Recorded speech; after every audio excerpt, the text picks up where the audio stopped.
Hello everyone, welcome to health care today. आज हम बात करेंगे अनएक्सप्लेन्ड इनफर्टिलिटी के बारे में। अनएक्सप्लेन्ड इनफर्टिलिटी यानी आपकी सारी रिपोर्ट्स नॉर्मल है, आपकी किसी रिपोर्ट में कोई प्रॉब्लम नहीं आई, लेकिन फिर भी आपको कंसीव नहीं हो पा रहा। तो इसको जानने के लिए जो बेसिक चीज़ है, सबसे पहले हम वो डिस्कस करेंगे। ये फीमेल रिप्रोडक्टिव सिस्टम है। इसमें 2 ओवरीज रहती हैं, 2 फैलोपियन ट्यूब रहती हैं, एक यूट्रस रहता है, ये वेजाइना है। स्पर्म इधर डिपॉजिट होता है सेक्सुअल एक्टिविटी के दौरान, यहाँ से स्पर्म ऊपर जाता है, किसी भी फैलोपियन ट्यूब की तरफ स्पर्म जा सकता है और यूजुअली ओवरी से एग रिलीज़ होता है जो ट्यूब कैप्चर कर लेती है। फर्टिलाइजेशन यानी एग और स्पर्म का जो फ्यूज़न होता है वो ट्यूब में होता है, इस साइड होगा या इस साइड होगा। फिर जो एम्ब्रियो बनता है वो ट्रैवल करता है ट्यूब से होता हुआ गर्भाशय यानी यूट्रस यानी बच्चेदानी के अंदर आ जाता है। प्रेगनेंसी यहीं इम्प्लांट होती है यानी गर्भरोपण होता है और फिर प्रेगनेंसी धीरे धीरे धीरे धीरे बढ़ती जाती है। अब प्रेगनेंसी होने के लिए पहला चीज़ स्पर्म होना चाहिए, स्पर्म मोटाइल होना चाहिए। दूसरा, यूट्रस ठीक होना चाहिए, फैलोपियन ट्यूब खुली होनी चाहिए, ओवरी होनी चाहिए और ओवरी में एग बनना चाहिए, जो एग पूरा मैच्योर होके रिलीज़ होना चाहिए। तो ये सब किस चीज़ से पता चलता है? स्पर्म के लिए बेसिक टेस्ट होता है हस्बैंड सीमन एनालिसिस। वो आपने करा लिया, नॉर्मल आ गया, हस्बैंड की तरफ से वो टेस्ट नॉर्मल है, कोई इजैकुलेशन इरेक्शन का कोई दिक्कत नहीं है। फिर फीमेल की साइड से अल्ट्रासाउंड बेसिक नॉर्मल है, आपने फॉलिकुलर स्टडी कराया जिसमें ये भी दिख गया कि एग बन रहा है, रिलीज़ हो रहा है टाइम पे, अंदर लाइनिंग जो होती है गर्भाशय की वो भी अच्छी बन रही है बच्चे को लेने के लिए यानी गर्भरोपण के लिए। और आपने फिर टेस्ट कराया ट्यूब का, जिसको कि HSG कहते हैं या लैप्रोस्कोपी कहते हैं, उसमें ट्यूब्स भी खुली हुई आई। लेकिन सारे टेस्ट होने के बाद भी आप प्रेग्नेंट नहीं हो पा रहे हैं, ऐसा क्यों? ऐसा बहुत सारे लोग जानना चाहते हैं।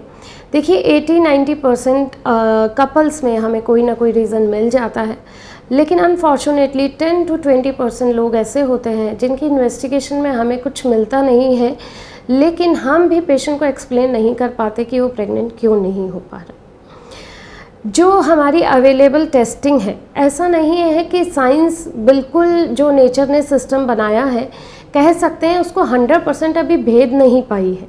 आपकी टेस्ट रिपोर्ट नॉर्मल आने का मतलब यही है कि साइंस ने जो टेस्ट अभी तक इन्वेंट किए हैं वो आपके नॉर्मल हैं, लेकिन फिर भी माइक्रोस्कोपिक लेवल पे कुछ ऐसी चीज़ हैं जो कि साइंस या इंसान अभी जान नहीं पाया है और जिसमें कि प्रॉब्लम हो सकती है। ये जो बेसिक सिस्टम है फर्टिलाइजेशन का, अब ठीक है आपके किसी टेस्ट में कुछ नहीं आया, लेकिन अब प्रेगनेंसी तो करनी है, तो हमारे पास जो अवेलेबल रिसोर्सेज हैं हम उनसे ट्राई करेंगे।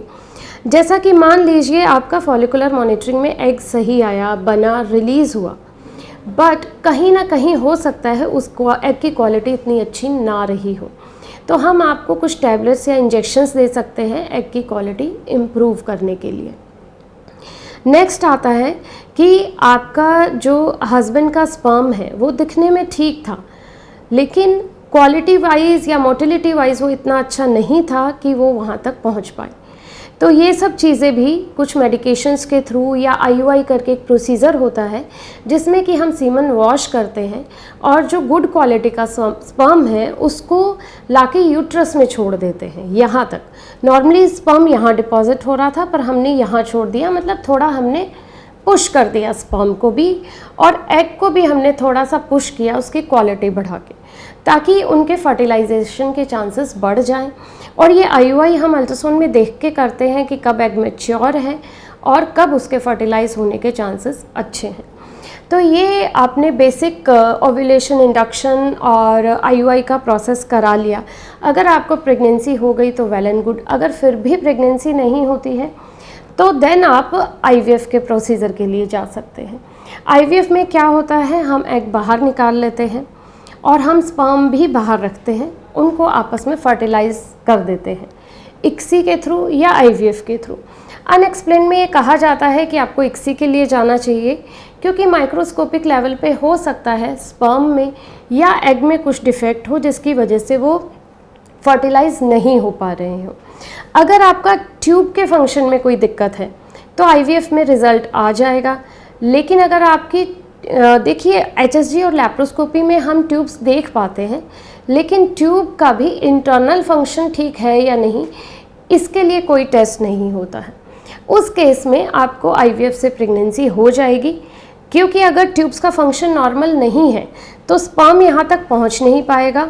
अगर पहुँच गया तो जो एम्ब्रियो बनता है वो यूट्रस तक नहीं जा पाता है।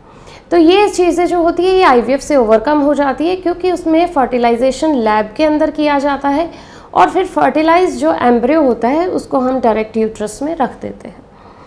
अब इससे भी नेक्स्ट लेवल का, मान लीजिए ट्यूब का फंक्शन भी हाइपोथेटिकली नॉर्मल था लेकिन फिर भी नहीं हो पा रहा, तो हो सकता है कोई अल्ट्रा माइक्रोस्कोपिक लेवल पे स्पर्म और एग का डिफेक्ट हो जो किसी टेस्ट में नहीं आ पा रहा है।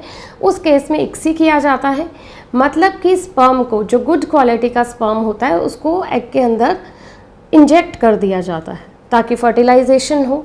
जब ये एम्ब्रियो 5 दिन का होता है तो उसे यूट्रस के अंदर रख दिया जाता है इम्प्लांट होने के लिए। तो आई होप कि मैंने आपकी अनएक्सप्लेन्ड इनफर्टिलिटी की कुछ क्वेरीज सॉल्व की होंगी। अगर आपको 1 साल से ज़्यादा हो गया है, हस्बैंड वाइफ में किसी तरह का कोई सेक्सुअल या कोई किसी टेस्टिंग में कुछ प्रॉब्लम नहीं आया है, तो आप ये ना मानें कि हमारे टेस्ट ठीक हैं और हमें कोई ट्रीटमेंट की ज़रूरत नहीं है। ये भूल मत कीजिए, क्योंकि एज का फर्टिलिटी से बहुत गहरा कनेक्शन है। जो पेशेंट हमारे पास यंग एज में आती हैं उनका ट्रीटमेंट करना इजी होता है, उनके रिजल्ट्स भी अच्छे आते हैं। हो सकता है आपको एक हल्के से पुश की ही ज़रूरत हो, लेकिन जब एज फीमेल की ज़्यादा हो जाती है, अगर more than 35 years of age हो जाती है, तो उनका आईवीएफ में भी रिज़ल्ट एक यंग पेशेंट की तुलना में कम आता है। तो इसलिए अपने डॉक्टर से आप 1 साल मैक्सिमम 2 साल वेट करने के बाद संपर्क कीजिए। यंग एज है तो आप 2 साल तक वेट कर सकते हैं। अगर आपकी एज 30 ईयर्स के आसपास है तो 1 साल बाद ही आप अपने डॉक्टर से कंसल्ट कीजिए और किसी न किसी तरह से आप अपना ट्रीटमेंट शुरू करवाइए ताकि आप अपने घर में बच्चे की खुशी ला पाएँ। अगर आप कुछ पूछना चाहें तो नीचे कमेंट सेक्शन में लिखकर पूछ सकते हैं। हम रखें आपका ख्याल।